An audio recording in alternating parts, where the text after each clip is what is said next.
de Deus para a sua vida é que você também vai para o inferno. Amém? Você fica feliz de saber disso? Quem conhece o texto, Rafael falou aqui na mensagem dele, se eu falar algum tempo, Jesus diz, no contexto de Mateus, no capítulo 16, que é a revelação que Pedro tem, que Cristo, Jesus está ali naquele contexto falando, olha, o que o povo fala a respeito de mim? E os discípulos começam a falar, uns dizem que o Senhor é Jeremias, outros dizem que o Senhor é Elias, e ele fala, ou um dos profetas, e vocês o que dizem? Aí Pedro vem e fala, tu és o Cristo, Filho do Deus vivo. Jesus vem e fala, muito bem, Simão Barjonas, não foram carne e sangue que te revelaram, mas meu Pai que está no céu. Sobre essa pedra edificaria minha igreja, que ligares na terra terá sido ligado no céu, e as portas do inferno não prevalecerão contra a igreja. Entenda aqui, pelo amor de Deus, quem aqui é de Jesus, igual a música do Lázaro? Você é de Jesus? Diga, eu sou de Jesus. Você pertence ao reino dos céus? Amém? E antes? Hoje você tem certeza que você vai para o céu? Se você não tiver certeza, procure no final. Não é que eu vou te mandar para lá, não. Assim eu vou, mas é de outro jeito. Mas antes, hoje você tem certeza que vai para o céu, amém? Antes você tinha certeza que ia para onde?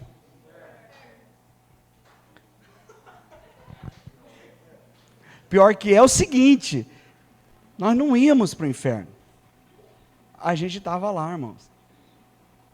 A vida sem Jesus, ela é você tem que entender, não é isso que eu vou pregar, tá? Que inferno não é uma condenação, inferno é uma sala de espera. Condenação, quem morre hoje sem Cristo, ele vai direto para o inferno, o Hades, vamos dizer assim. Então, quem morre sem Jesus, ele só passou dessa para pior. Então, o inferno é um lugar, é uma sala de espera para o tribunal do trono branco, que é o julgamento daqueles que não creem. O tribunal de Cristo, que a Bíblia fala, é o tribunal para aqueles que creem. E quem morre com Jesus, ele vai para o paraíso, como você lembra, o ladrão que estava na cruz. Quando Jesus conta a parábola também ali de Lázaro e o homem rico. Então, quem morre com Cristo hoje vai para o paraíso, e o paraíso não é eternidade com Deus. E nem mesmo o milênio na terra é eternidade com Deus. A eternidade com Deus é lá em Apocalipse, você já deve ter ouvido falar, que é a nova Jerusalém, que vai descendo das alturas, e isso é depois do milênio. E aí depois do milênio, então, tem a eternidade com Deus. E aí não tem mais Bíblia. Mas é só para que você entenda. Então, o alvo da igreja, quando Jesus está falando, eu sei que o contexto ali teológico fala sobre Filipe, sobre uma região que tinha um grande portal que era chamado de inferno. Não vou entrar nesses detalhes teológicos, mas eu vou falar para você que o alvo é que a igreja invada o inferno e traga as pessoas de lá. O sal dentro do saleiro não cumpre propósito. A luz, aonde tem luz, ela não causa impacto, ela só causa impacto em meio às trevas. Então, quero dizer para você que o nosso alvo é de fato, nós vamos para o inferno, arrancar as pessoas de lá. É um termo que nós falamos, para você não achar que eu estou falando um texto de Heresias, capítulo 2, versículo 29, eu estou falando para você o seguinte, que nós vamos saquear, nós vamos trazer as pessoas, como você já está aqui hoje, um dia você estava condenado eternamente, mas a graça te alcançou, amém? E hoje você pertence a Ele. Glória a Deus. Irmãos, eu quero falar de algo hoje, eu queria muito a sua atenção. Talvez essa palavra seja uma das mais incríveis desse ano, e eu tenho certeza que ela vai causar um impacto dentro de você, porque é para isso que ela está sendo liberada sobre nós, amém? Amém? Tem alguém comigo? Amém. Glória a Deus. Isso aí, feche seus olhos, curva a sua cabeça. Vamos falar com o Espírito Santo para que Ele traga a revelação, amém? Fale com Ele onde você está. Espírito Santo, colocamos o nosso coração diante do Senhor. O Senhor é quem fala conosco. A palavra do Senhor diz que o Senhor é aquele que iria nos ensinar todas as verdades que Cristo já havia dito. Faça isso nessa noite, nos ensine, nos dê revelação, clareza, mas que ela não seja apenas, ó Deus, uma palavra que venha para o nosso intelecto. Nós queremos mais, nós queremos que ela produza impacto, queremos que ela cause transformação dentro de nós, que a partir dessa noite, ao ouvir essa mensagem, que a nossa vida possa ser transformada para a glória do Senhor. Amém, amém. Glória a Deus, queridos. Se você estiver com sua Bíblia, abra ela em João, no capítulo 21, versículo 3. Talvez ela não é de papel, mas ela é digital.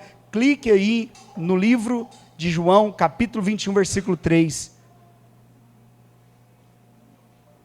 Nós vamos montar uma introdução, vamos entrar para dentro do cerne da mensagem, vamos concluir.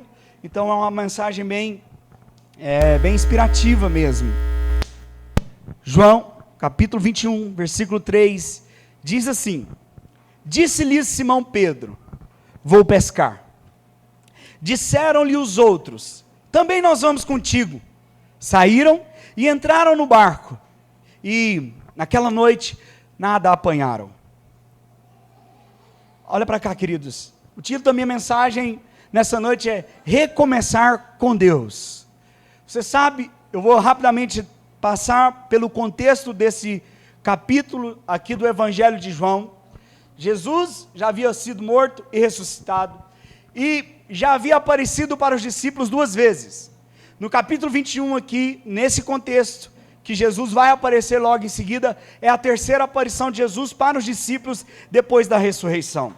E, você sabe, Pedro voltou a pescar, que é o início do versículo 3. Então Simão Pedro disse: Vou pescar. E pior que ele ainda influenciou que os outros foram com ele. Agora, dentro de um contexto de morte e ressurreição, Pedro caminhou com Jesus durante o ministério de Jesus, aí 3 anos e alguma coisa, e talvez na mente de Pedro, Jesus havia sido morto e apareceu 2 vezes para ele, achou joia, mas para ele foi uma fase, foi um tempo em estar com Jesus, caminhando com Jesus, presenciando sinais, acontecimentos sobrenaturais, incríveis inclusive.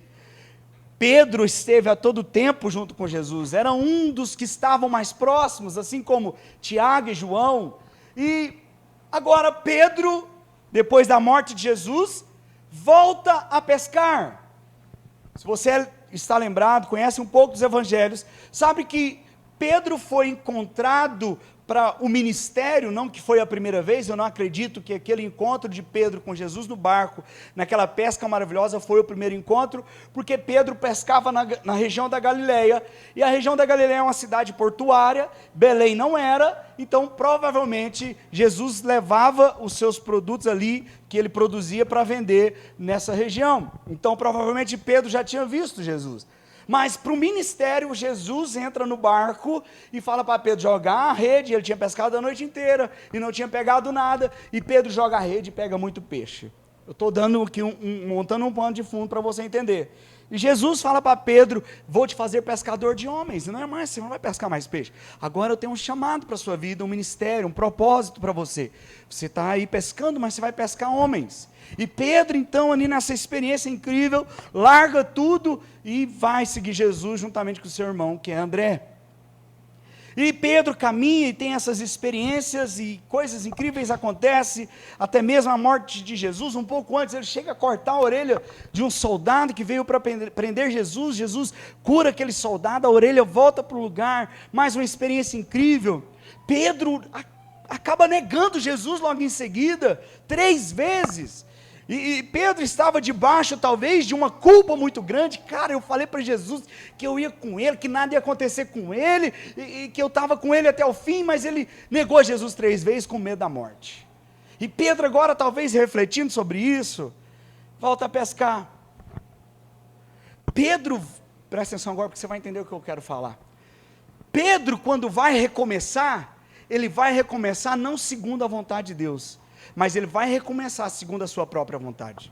O recomeço de Pedro, que ele falou: cara, Jesus foi, aí apareceu, foi até massa as experiências, mas afinal eu tenho que cuidar da minha casa, porque Pedro, provavelmente, tudo indica que era casado, Jesus curou a sogra de Pedro. Talvez foi por isso também que ele negou ele, né? Alguns falam. Tô brincando. Tô brincando. Corta aí. Ó. Vai que a minha sogra está vendo. Te amo, sogra. E Pedro, então, agora volta a fazer o que ele fazia. Sabe, ele teve umas experiências tão incríveis, tão maravilhosas, mas vai fazer o que ele fazia antes e leva os discípulos. Os discípulos são influenciados. Pedro era um líder, era um influenciador. Quando ele diz, eu vou pescar os discípulos, nós estamos contigo, Pedro. E ele acaba influenciando aqueles que estão próximo dele a irem contra o propósito. Eles vão recomeçar, mas não recomeça segundo a maneira de Deus. Nós vivemos uma vida de recomeços. Quantas coisas você teve que recomeçar? Quantas coisas você não teve que fazer de novo? Quantas experiências de recomeço nós não vivemos, querido? Quantas vezes você tentou 1, 2, 3, 4, 5 vezes? Mas a pergunta não é, o alvo aqui não é falar só sobre recomeço, mas como recomeçar. Porque Pedro foi fazer aquilo que ele entendia que era o correto. Você não pode mudar a sua vida num dia. Eu já falei essa frase aqui, inclusive no culto da virada do ano passado. Você não pode mudar a sua vida em um dia, mas você pode mudar a direção da sua vida em um dia. Sua vida não vai ser mudada com um passe de mágica, mas você pode mudar a direção, o rumo que você está caminhando. O rumo daquilo que você deseja, o rumo daquilo que você almeja, você pode mudar hoje, agora inclusive. Esse é o poder da decisão. Sabe, queridos, nós queremos as mágicas, nós queremos as fórmulas mágicas, que um casamento mude, que as finanças mude. Cara, nós queremos isso, mas não tem essa fórmula, querido. Jesus não deu fórmulas. E nem uma varinha daquela do Harry Potter lá, e a coisa acontece. O recomeço começa com um passo, começa com uma decisão e uma atitude. Diga decisão, diga atitude. Você tem que lembrar muito dessas duas palavras, porque não basta decidir, também é preciso agir. Eu decido mudar, então o que você vai fazer a partir de agora? Exato, agir, Andressa. Então você não precisa saber tudo para se mover. Tem gente que está esperando ler livros, fazer curso, mais curso, para fazer algo simples.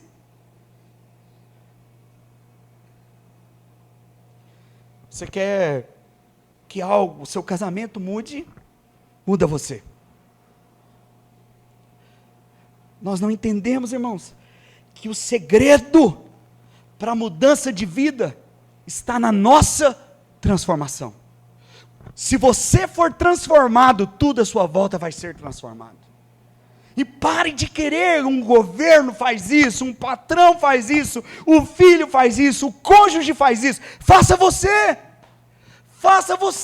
dá o seu melhor naquilo que você está envolvido. Se entregue com intensidade naquilo que você está envolvido. E eu duvido que essa situação permaneça a mesma. Depende de você e de mais ninguém. Depende de você e mais ninguém. Sabe, você precisa apenas aprender com aquilo que foi um fracasso. Aprenda com os erros. Os erros não são para te destruir, os erros são para te ensinar.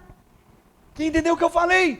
Os erros não são para te destruir. O que errou, o que falhou, não foi para te derrubar, foi para te ensinar a ficar mais forte.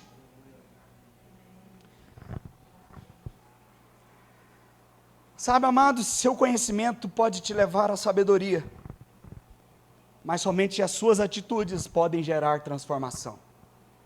Conhecimento vai gerar sabedoria, mas a transformação vem por meio de atitudes. Recentemente, essa semana, uma pessoa, até eu preciso editar esse vídeo, eu fui gravar um vídeo com uma pessoa, e aí, eram 2 pessoas no caso, e aí uma pessoa falou assim, nossa, eu com vídeo eu não dou conta não, eu gaguejo, eu não sei falar nada, isso, até que eu precisava mesmo, porque eu tenho uma empresa e tal. Eu falei, é porque você acostumou ver os vídeos no seu celular, tudo muito bonito, Você vê na televisão, tudo muito bonito. Então você, seu subconsciente, está focado na perfeição. E como você não tem a mesma performance daquele que você está vendo, e você então se considera alguém fracassado, alguém que não dá conta. Mas eu te falar, faça 10 vezes.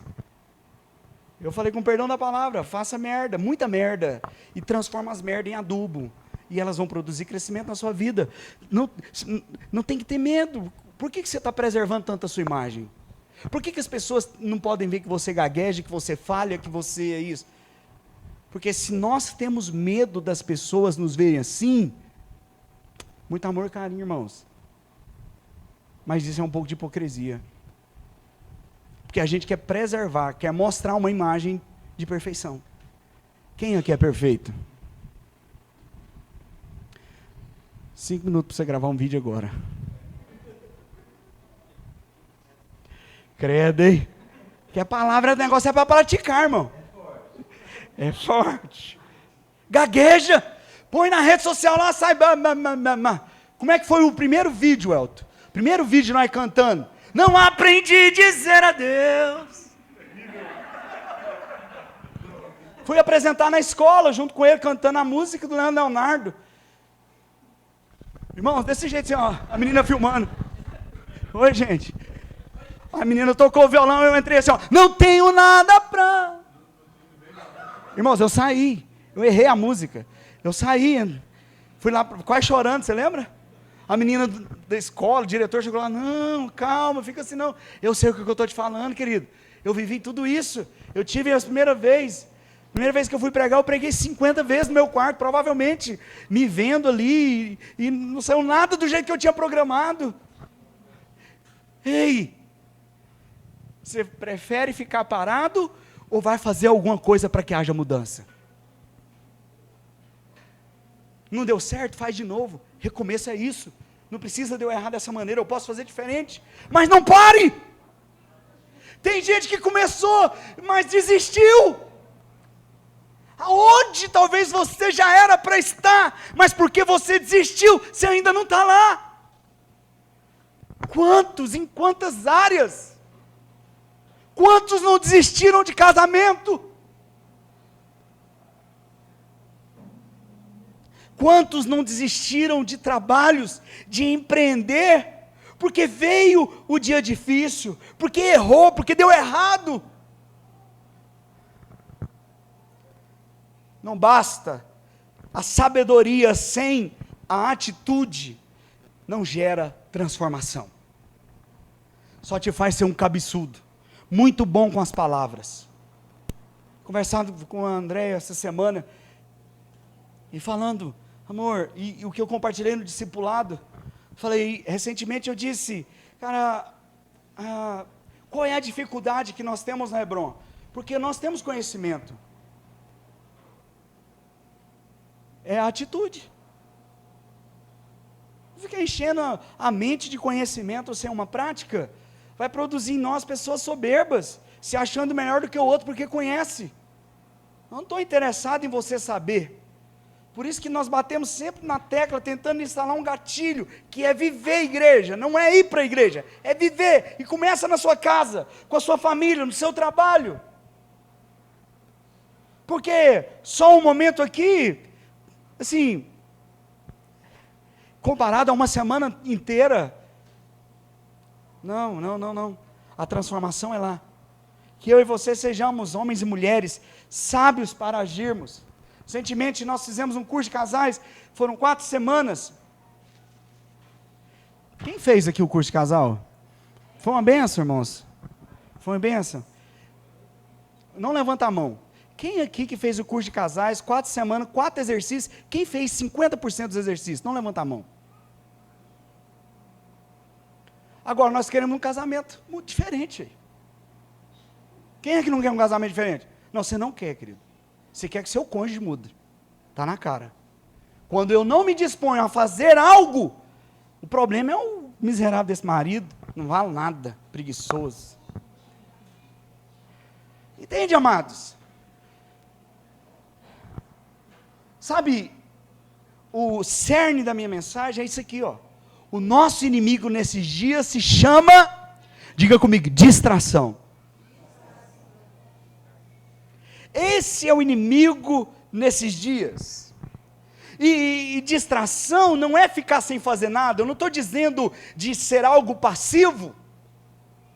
Distração não é ficar sem fazer nada, é fazer o que Deus não nos chamou para fazer. Alguém distraído, porque na sua mente alguém distraído é alguém que está assim,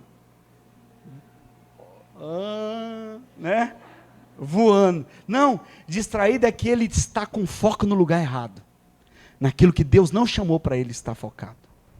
Ele está focado, mas não é o que Deus quer que ele esteja focado. Sabe, nós achamos que estar fazendo o que é de Deus já basta. Se você me acompanha nas redes sociais, viu minha postagem, não basta fazer o que é de Deus, é preciso fazer o que é vontade de Deus. É forte.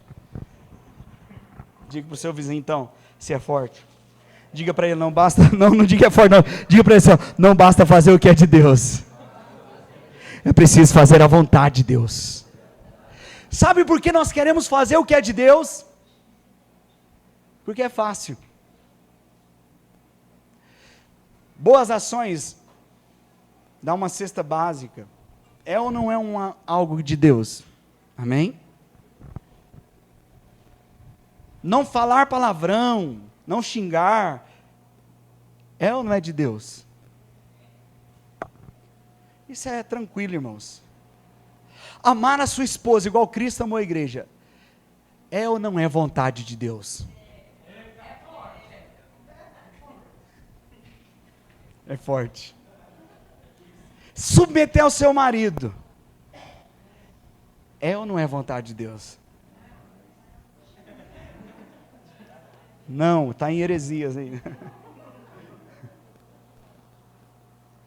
Sabe, queridos, existem pelo menos 3 possíveis razões para não cumprirmos uma promessa e não vivermos aquilo que Deus nos chamou para viver. São 3 coisas, eu acredito, mas provavelmente tenha mais. Mas pelo menos 3, distração, negligência e falta de caráter. Tem gente que não faz por distração, alguns porque é negligente mesmo, procrastina sempre, é como Faraó, já ministrei essa mensagem aqui, não durma com os sapos, que Faraó, Moisés perguntou quando é que Faraó queria que Deus eliminasse a praga dos sapos, das rãs que estavam no Egito, e Faraó falou, ufa, vai eliminar? Então manda embora tudo amanhã. Ou seja, Faraó dormiu mais uma noite com os sapos.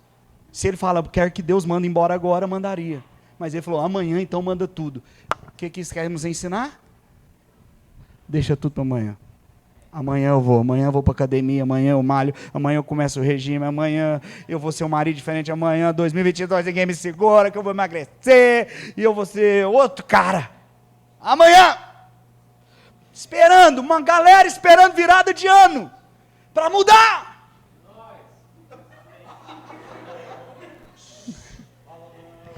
Filho de Faraó.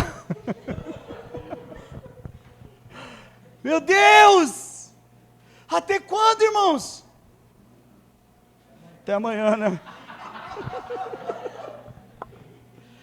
Sabe, queridos, a transformação não acontece porque procrastinamos. Somos negligentes. Ou alguns é por falta de caráter mesmo. Aprendeu tantas... Você conhece aquele cara enrolado, mentiroso?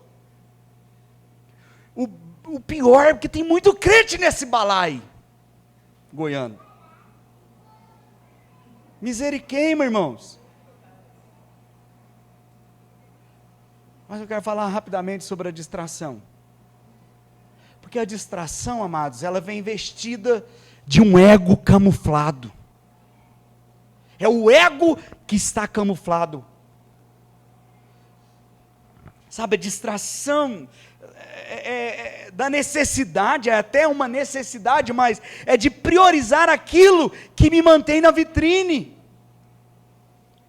De priorizar aquilo que me mantém na frente, que me mantém dando certo. É muito sutil. Porque isso é interno, não é nem eu acho que não, quero crer que não, mas isso não é, tem aquele que é cara de pau mesmo, que quer aparecer, mas tem uns que, a humildade, ai não, a gente só está fazendo porque tem que fazer mesmo, né? A gente precisa, mas por dentro está corroendo de apego, de amor, de desejo por coisas. O que nos distrai, irmãos? Porque ela vem de uma lista de prioridades, mas essas prioridades são distorcidas do que realmente é importante para Deus. O que você está fazendo? O que você está fazendo? No que isso glorifica a Deus?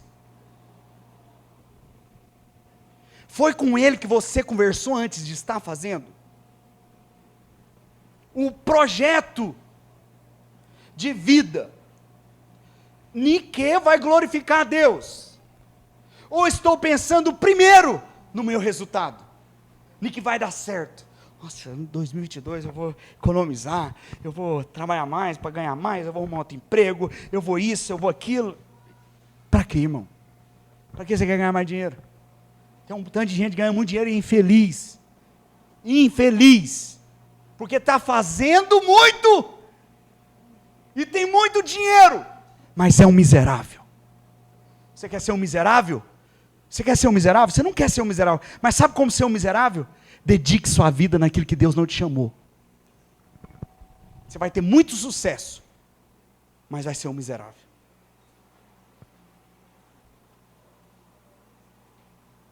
Sabe, a distração, ela vem pela urgência do que temos que fazer, e não pela significância do que realmente somos chamados a fazer. É só fazer? Não. O que significa estar fazendo isso? O que significa estar envolvido nisso? Como eu disse para você, querido, é fácil encher um prédio de uma igreja, é só eu falar a fórmula. 7 semanas é fórmula. Para um monte é fórmula. Que alguns acreditam, mas é incompleto. Por quê? Porque eu estou pensando mais em mim do que no propósito. Por que você quer seu marido? Por que você quer seu marido mudado? É que se mudar, às vezes piora. Por que você quer sua esposa mudada? Porque às vezes não tem que ser mudado, irmãos. Sua esposa tem que continuar desse jeito. Às vezes seu marido precisa continuar desse jeito. Ah, mas por quê, pastor? Deus quer bem para todo mundo. Mas talvez esse é o bem de Deus para você. Porque se o seu marido for do jeito que você quer, talvez ele vai ser igual você. Agora imagina você duplicado. É um problema em dobro. Às vezes naquilo que ele mais te chateia, é naquilo que Deus quer te mudar. Marido e mulher.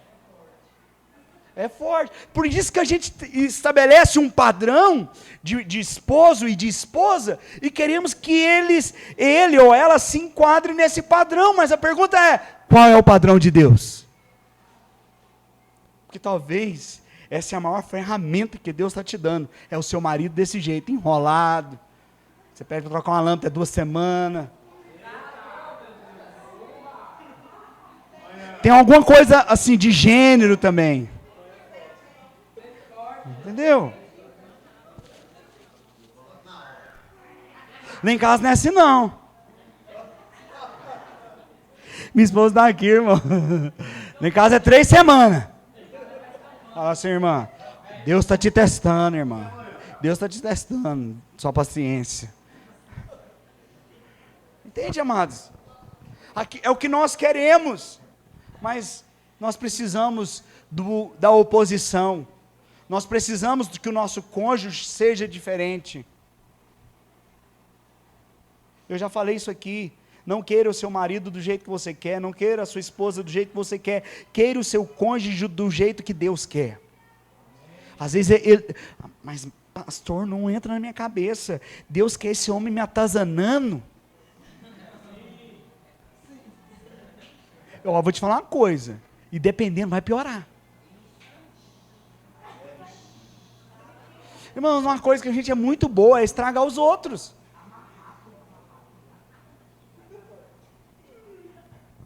É sério, amados. Eu fiquei refletindo nisso hoje à tarde. Porque nós queremos as fórmulas mágicas, que alguém venha e põe a mão na cabeça e sai todo demônio do meu marido, porque que é? Só pode ser demônio. Você já pensou que o demônio pode estar do lado de cá? E se sair, ele vai ficar sozinho? Entendeu? Nós somos bons para estragar. Exerça. Por isso que a dependência do Espírito, amados, não é só fazer algo. Não é só fazer algo. Porque se você, hoje acho que eu conversei com o André isso, porque não é resolver problema, irmãos. Eu tenho um problema, ele precisa ser resolvido, tá bom, mas a pergunta mais importante que você tem que fazer é como? Porque se o seu marido ele é preguiçoso, ele não está nem para a conta, ele não paga, ele mente, ele faz um tanto trem errado, ou a sua esposa que seja, não é você brigando, empurrando e falando que, não aguento, Deus me livre de novo, cobrando, não! Amor, deixa eu te ajudar, vamos sentar junto para fazer. É a mesma situação, mas sendo resolvido de maneira diferente. Não, mas eu não aguento, pastor, tem 10 anos, 15 anos. Tem 15 anos que você está fazendo o que eu estou te falando?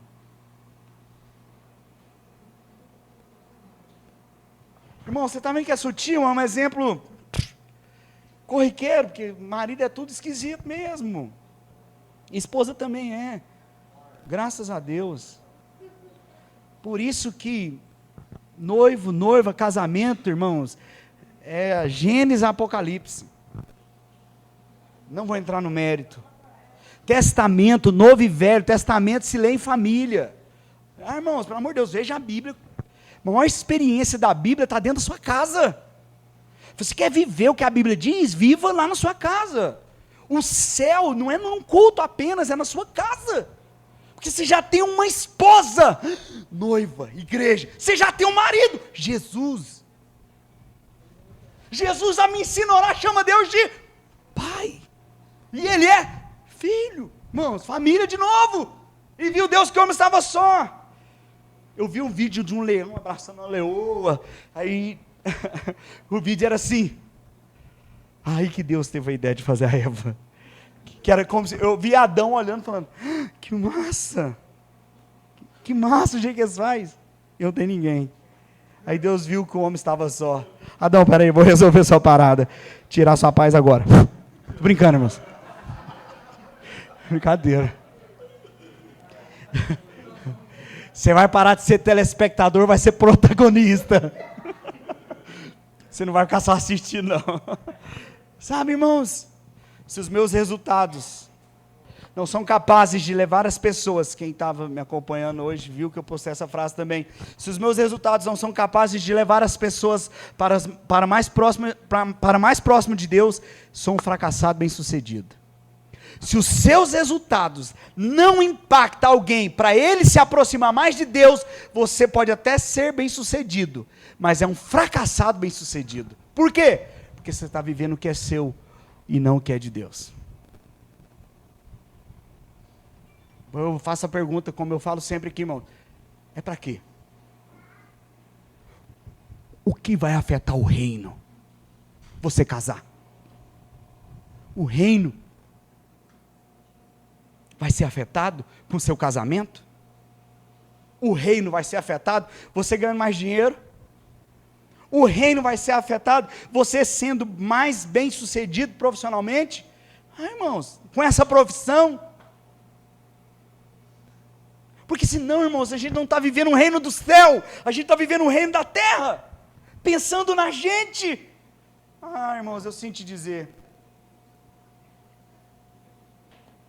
Recentemente eu falei sobre o metaverso aqui, e ontem eu vi uma reportagem do primeiro casamento no metaverso, não sei se alguém já viu. Então uma pessoa casou no metaverso, os avatares casaram. Hoje eu falei, El Salvador foi o primeiro país do mundo a adotar o Bitcoin como moeda principal do país. Aí lá no grupo, acho que vocês viram lá que eu coloquei, né?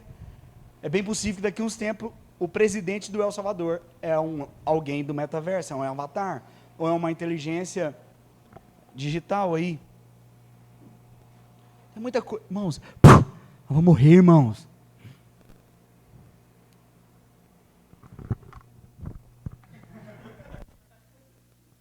Vou morrer. E aí? 1 João capítulo 2, irmãos, versículo 17 diz que o mundo passa bem como as suas concupiscências, mas aquele que faz a vontade de Deus permanece eternamente. Vai passar. O mundo passa bem como os seus desejos, suas tecnologias, roupa, calça, computador, telefone, metaverso, sei lá. Vai passar, irmãos. Vai, irmãos, eu não sei, eu sou meio doido, meus irmãos devem ser também, porque congrega aqui. Pensa, irmãos. Às vezes à noite eu fico pensando, cara, eu vou morrer. Vai embora tudo aqui, não vai ter mais nada aqui, os meninos, tomara que esteja bem velho já, eu também. Mas vai embora, irmãos, isso aqui, purpurina. E aí? O mundo passa, irmãos. O que você está fazendo hoje? É sério. Mas aquele que faz a vontade de Deus, não é o que é de Deus. Vou repetir o versículo, porque às vezes você não consegue entender o que o versículo está querendo dizer. Mas aquele que faz a vontade de Deus, não é o que é de Deus. Quem está sendo afetado? Que está com você. Eu já fiz essa pergunta. Se eu andar com você o dia inteiro, eu vou conhecer mais Jesus? Eu vou ser afetado? Eu vou ser constrangido? Se eu passar um dia com você, eu vou conhecer Jesus? Se alguém andar o dia todo com você, vai conhecer Jesus? Porque senão, para nós, isso aqui é só um lugar de ir. Eu ouvi uma palavra, Deus abençoe minha semana. Tchau, irmão, glória a Deus. Espera aí, irmãos. Não é isso aqui. Não é isso que nós queremos. Nós queremos a nossa vida afetada pelo Espírito Santo. Nós queremos a nossa vida transformada, porque nós não queremos só as mãos. Nós não queremos um momento com Ele, nós queremos viver a vida dEle. Quem nós somos? Colossenses no capítulo 3, no versículo 23, domingo passado eu bati nessa tecla, e vou ler o versículo, tudo, diga tudo. Irmãos, Colossenses 3, 23, grava o texto. Tudo quanto fizerdes, fazei de todo o coração, como se fosse para o Senhor. Tudo é tudo, irmão. Você está fazendo o quê? É sério, o que você faz? Todo dia, sua rotina, sua vida. Entenda algo. Dalila, irmãos, com Sansão, Dalila não era inimiga de Sansão. Dalila era a distração. A distração vai nos conectar com o inimigo. Lembra, irmãos? Não vou ler todo o texto aqui, você está familiarizado aí. Depois você confere lá, se tiver dúvida. Ela era a distração, não foi Dalila. Dalila distraiu para ele perder a força. Ficou encantado. Ela foi a distração, irmãos. Pelo amor de Deus, a distração tira a sua força. Se você não está conectado dentro daquilo que é o propósito de Deus para você, eu estou dando aqui relances do que é o propósito, é sua vida afetada e quem está ao seu lado está afetado. Se isso não está acontecendo, cuidado, você pode estar distraído, e se você está distraído, sua força vai ser minada, você vai se tornar vulnerável ao inimigo, porque a distração nos conecta com ele. Pastor, então o que seria a distração? Eu já falei aqui, distração é o foco naquilo que não é o essencial. Pode falar isso para a pessoa que está do seu lado? Diga para ela, distração é o foco naquilo que não é o essencial. Entende isso, queridos? Muitas das vezes nós estamos distraídos com aquilo que não é o essencial. E eu quero falar 5 elementos na tentação de Jesus em Mateus capítulo 4. Não vou ler para você, é o meu último slide. Lá no Mateus capítulo 4, da tentação de Jesus, vamos olhar ali 5 elementos pelo menos, que eram símbolos de distração, mas que Jesus venceu eles. E que você pode aplicar na sua vida, eu posso aplicar na minha vida. para você entender a sutileza que é uma distração. Para você entender que não é só o que é de Deus, é preciso ser vontade de Deus. Primeira distração, o pão. Jesus estava 40 dias sem comer. E o inimigo vem tentar Jesus e fala: se tu és o Filho de Deus, faça com que essas pedras se transformem em pães.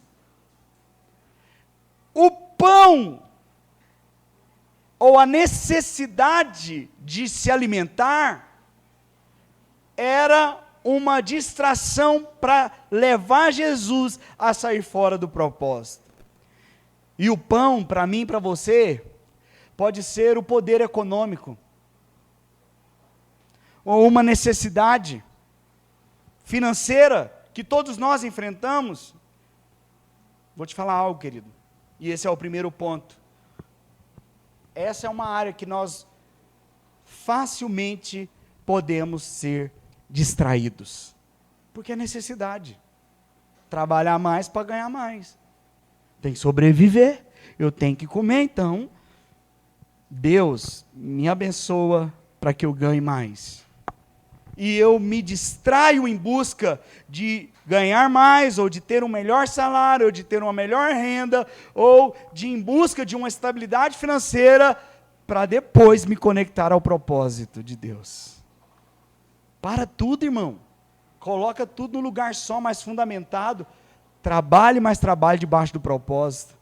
Trabalhe, dedique-se, profissionalize, se qualifique, mas dentro do propósito. Não permita que a necessidade te distraia.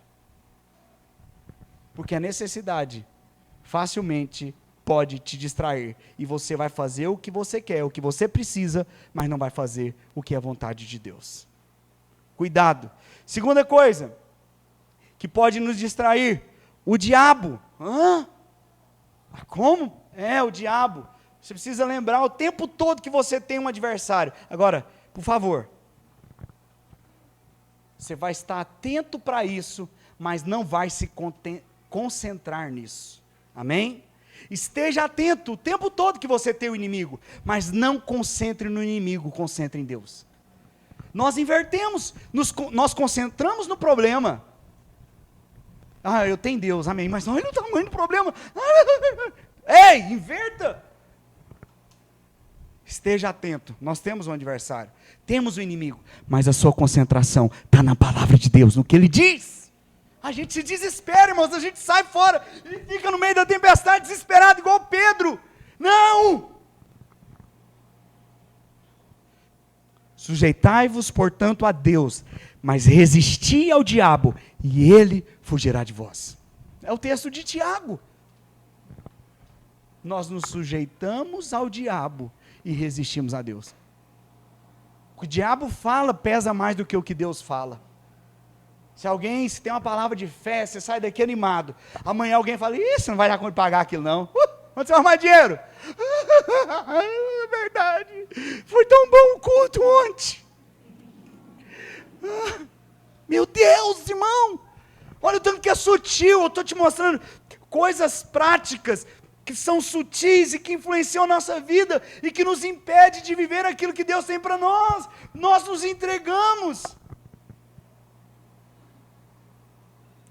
Tem alguém me entendendo? Amém? Não. Se atente. Esteja atento ao inimigo, mas se concentre em Deus. Terceira coisa, o monte. O diabo leva Jesus no mais alto monte e fala para ele: te darei os reinos da terra, se prostrado me adorar. Sabe o que isso significa? Uma vida de atalhos. Por que uma vida de atalhos? O diabo veio, mostrou para Jesus o quê? Tudo isso vou te dar se prostrado me adorares. Então era de quem? Os reinos desse mundo. Era de quem? Do diabo. Mas a Bíblia diz que o sangue de Jesus comprou de volta aquilo que havia sido perdido. Então, o sangue de Jesus comprou todos os reinos desse mundo. Presta atenção, foi compro. Agora é uma questão de apropriação, é outra coisa. Me entenda aqui, o diabo queria dar porque era dele, Mas o diabo sabia que Jesus ia resgatar. Então ele falou, se eu der agora, antes da morte dele, aí eu estou por cima e ele está por baixo. Então ele queria atalhar o processo. Ele queria um meio mais fácil. Presta atenção, ele está proporcionando um meio mais fácil. Vou te dar isso. Você não precisa de cruz. Você não precisa de sangue derramado. Você não precisa sofrer no Calvário. Toma, é seu. Não, Jesus não cedeu. Tem coisa aí, ó, distraindo a gente, irmão. Brilha, bonita, é demais. Não, vai dar certo, é bom demais. Cuidado. Porque tem coisas, a coisa certa, na hora errada, se torna um erro. Não é porque está certo, é o momento, porque nós amamos atalho. Sim ou não? Ah, irmão, nós estamos no interior. Espera aí que agora eu vou fazer propaganda nossa. Quem aqui já andou em trieiro? Quem já andou em trieiro na roça, irmão? O que é um trieiro? Um atalho. Welton, quantas vezes nós corremos de vaca num trieiro e quantas vezes nós corremos na estrada? Num trieiro corria de vaca toda vez, irmãos. Cobra. Nossa, não vou nem lembrar. Cobra é o diabo. Fora os carrapichos, carrapato, né? Nossa, o sangue de Jesus tem poder, irmão. Porque tem prego, é forte mesmo. Está amarrado. Então, irmãos, o atalho é o caminho mais fácil para alcançar um destino. Mas quem diz que Deus tem um atalho para nós?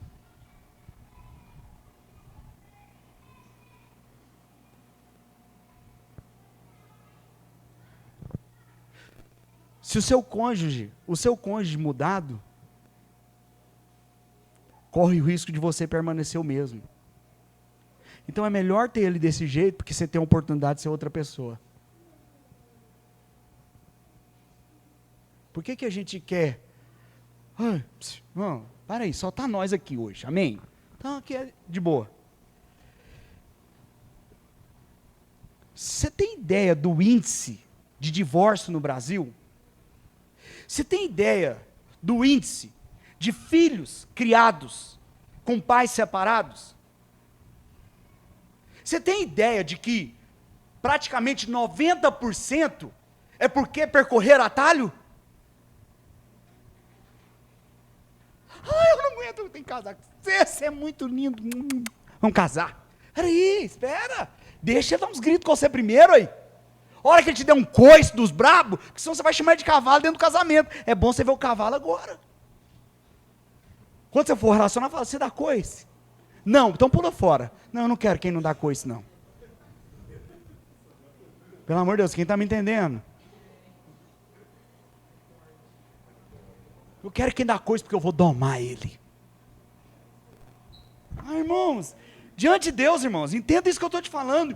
Os caminhos, nós fugimos do processo, enquanto o processo é que gera sucesso. Não tem sucesso sem passar pelo processo.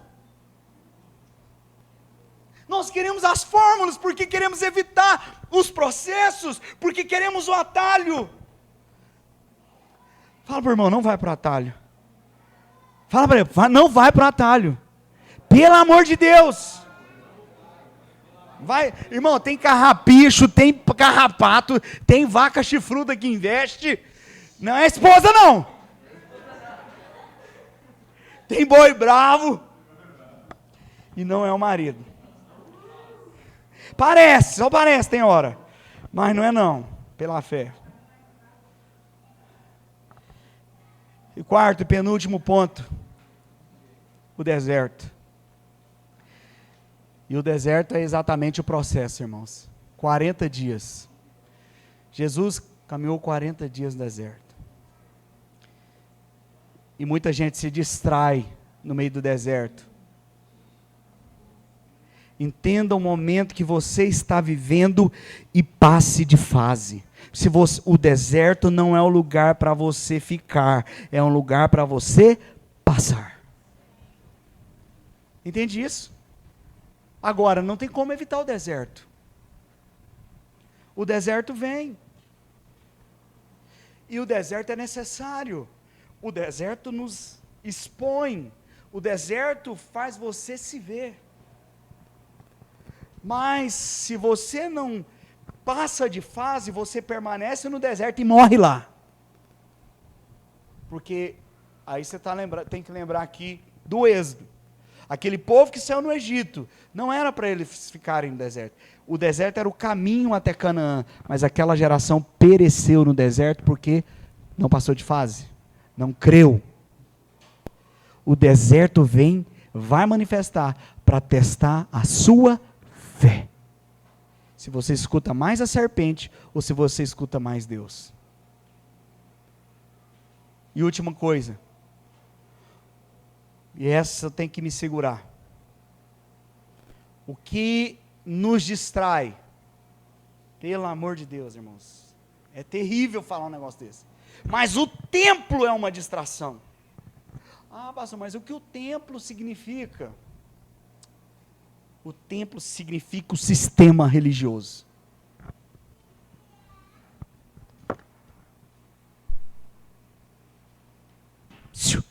Vê agora, enquanto eu bebi água. O templo ou a religião apresenta Deus, mas não a vontade de Deus. No sistema religioso você vê Deus, você conhece Deus, mas não conhece a vontade dele. Porque a vontade de Deus só é conhecida por meio de relacionamento com Ele. E não comigo. Mas com Deus que está em mim, você pode conhecer a vontade de Deus. Sai, Satanás. Vai assustar o cão. Sabe, amados, é sério. A religião é uma distração. A religião é uma distração. As pessoas estão distraídas com a religião e não estão se relacionando com Jesus. Porque a religião apresenta Deus numa maneira de satisfazer os seus desejos e não de transformar a sua vida. A religião apresenta Deus resolvendo o seu problema e não mudando você ou transformando você. Se fosse para você escolher, qual você escolheria? Não responde.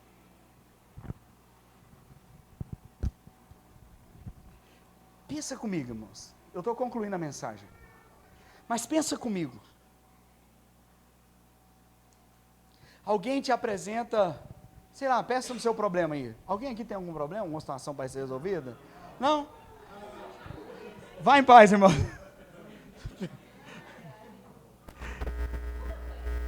Porra, que é o livro? Presta atenção agora. E se isso se resolvesse? E se te apresentasse o seguinte, ó, olha, nós vamos resolver esse problema agora. É o quê? É o seu casamento? É finanças? É uma enfermidade? Os 3 pontos que o sistema religioso trabalha: financeiro, sentimental e enfermidade. Vamos lá, vamos resolver isso aqui agora. Resolveu. Se tivesse essa fórmula mágica e te apresentasse uma outra assim, olha, é o seu casamento? Vou representar a resolução desse problema agora. Mude de vida. Comece a tratar seu cônjuge diferente. Qual que você queria, irmão? Responda não.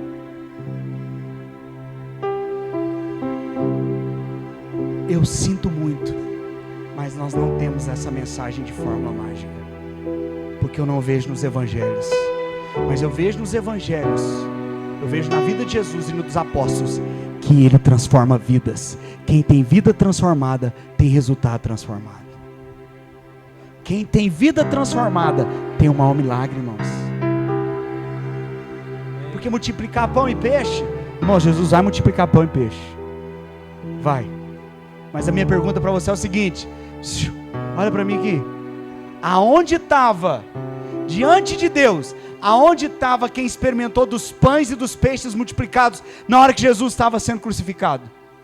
Aonde estavam os discípulos, que presenciaram os milagres? A gente quer milagre, mas milagre não gera compromisso. Milagre para muitos é só um espetáculo. Hoje vem aqui o fulano que morreu, ficou 5 dias morto, tá aqui o atestado dele. Irmãos, anuncia isso na rua, vê se cabe num lugar desse. Por quê? Porque o espetáculo é grande. Minha irmã tá lá em Palmas. Cadê minha esposa? Mas essa semana a pessoa falou: pastor, fulano trouxe lá Beltrano e encheu lá, e passava debaixo do negócio e levava a oferta no final e lotou. Falei: lotou de gente. Estava cheio. Mas tinha quantos discípulos?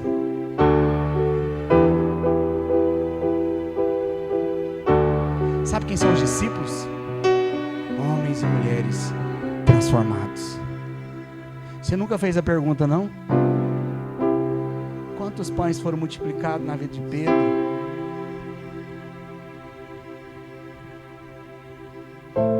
Qual o milagre na vida de Mateus, que saiu de serviço dele, que era do PT, cobrador de impostos, sistema político da época? Ei, irmãos, pelo amor de Deus, vamos viver muitos milagres, amém? Como nós temos vivido. Mas o maior milagre é a sua transformação. É Cristo sendo revelado através de você. Esse é o maior milagre, irmãos. Vamos ficar em pé?